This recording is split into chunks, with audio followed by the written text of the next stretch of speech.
Hi everybody, this is Maureen Wong with mycasestudies.blogspot.com. Today we're going to make this one layer card, which means the card base and no additional cardstock or paper layers. So let's get started.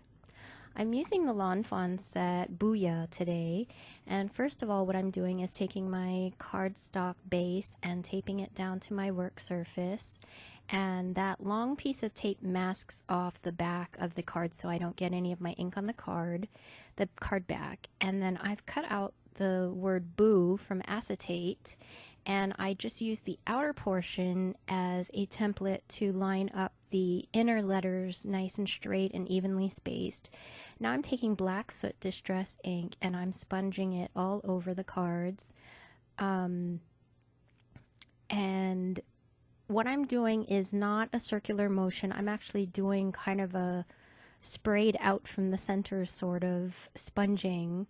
And so it's a little bit streaky looking, and that's actually the look that I'm going for. I kind of want the black to look like it's streaking out from behind the letters boo. And so what I do is pick up a little bit of that ink and then put it onto the acetate letter and then spread it out with the sponge blending tool. And there you go. It's all done and you can clearly see the word boo.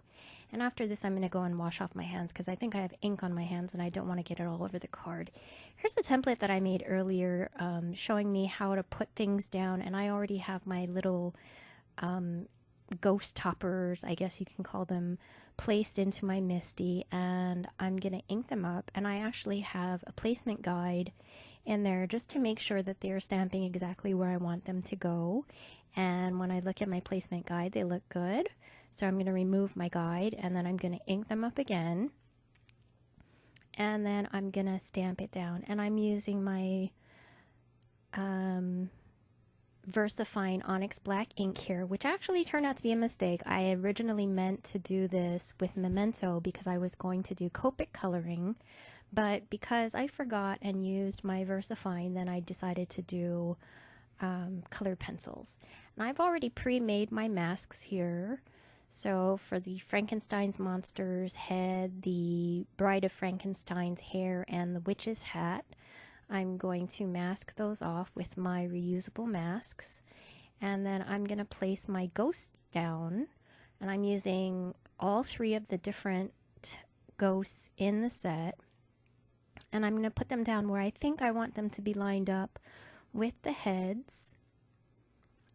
And I'm actually going to stamp them on the placement guide to see if they line up with the toppers nicely before I stamp them down onto my card. So it looks like the Bride of Frankenstein lined up pretty well, but the other two I didn't quite like the placement as much. So I'm going to take those off and reposition them. Starting with the Frankenstein's monster, and oops, I almost made a mistake by stamping down the witch, but I caught it at just the last second, and I'm going to ink up because the Bride of Frankenstein was nice. So you can see I removed the mask, and there I can wipe off the excess ink from my reusable mask. And then I can remove that ghost from the MISTI.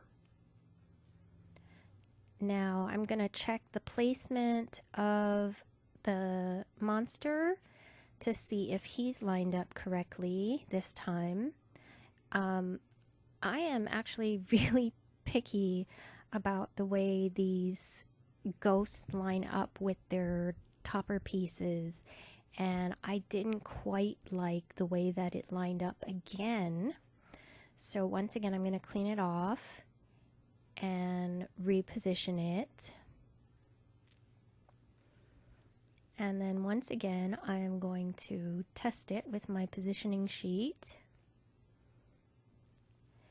And you know, it just didn't come out quite right again. But instead of moving it a third time, I decided to move my cardstock base just a little bit because all I wanted to do was stamp the ghost a little bit to the side, so I moved my cardstock, and that actually turned out to be the correct placement, and there is my Frankenstein's monster.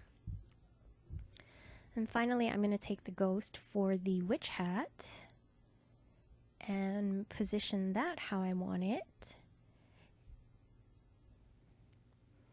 Making sure that my cardstock base is back in the corner position of the Misty.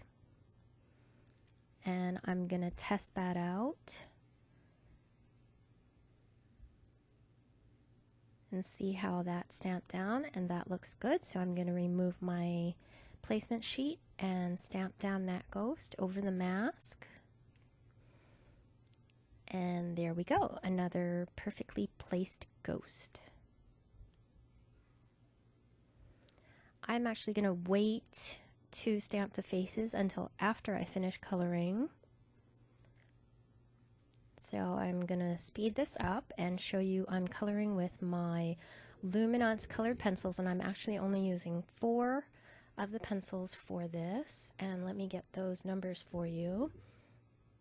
I'm using black 009, violet, which is 120, olive yellow, which is 015, and silver gray, which is 002.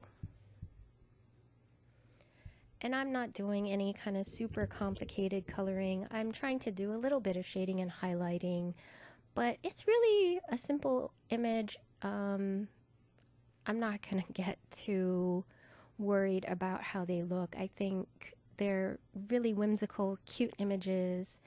I'm not trying to color them realistically at all.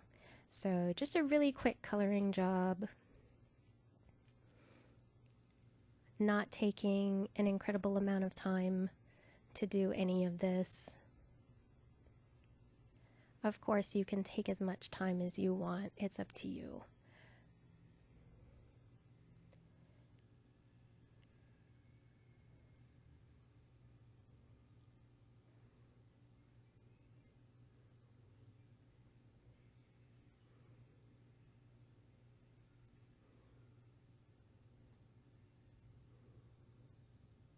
Okay, and now I'm going to come back in and stamp the faces, and I'm just using a really small acrylic block to do that. The reason why I don't put it in my Misty is because I think that I can get it lined up just as easily with my little block.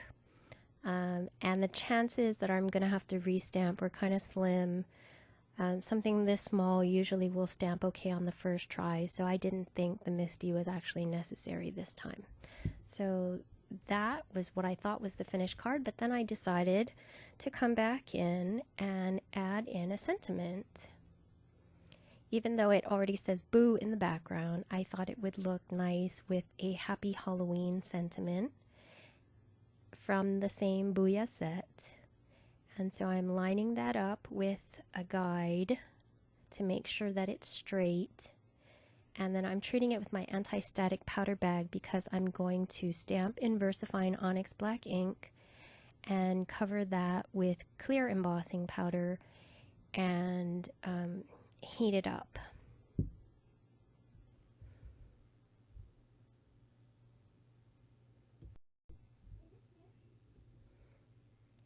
Okay, so I'm heating from the front and back to try and minimize the warping of that card base.